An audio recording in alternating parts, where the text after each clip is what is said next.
ద్వారా ఆ రక్షణ ఫలాన్ని మనకు దయచేస్తున్నాడు. అయితే చివరిలో ఈ శిలువ మార్గములో మనము జ్ఞాపకం చేసుకోవాల్సిన, మనము చేసుకోవాల్సిన వ్యక్తి మరి ఒకడు ఉన్నారు.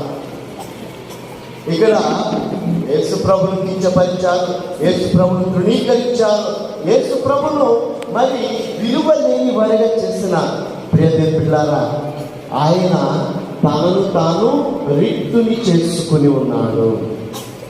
తనను తాను రిక్తుని చేసుకున్నాడు. ఈ రినౌన్స్ ఎవరికి? ఆయనకంటూ ఏది లేకుండా సమస్తాన్ని కూడా ప్రియదేవి పిల్లారా మీకోసం నా కోసం ఆయన త్యజించాడు, త్యాగం చేశాడంటే. అందుకని ఆయన గడ్డం లాగారు, మొక్క మీద ఉమ్ము వేశారు, హేళన చేశారు, కూడా త్వరగాలు దర్శించారు.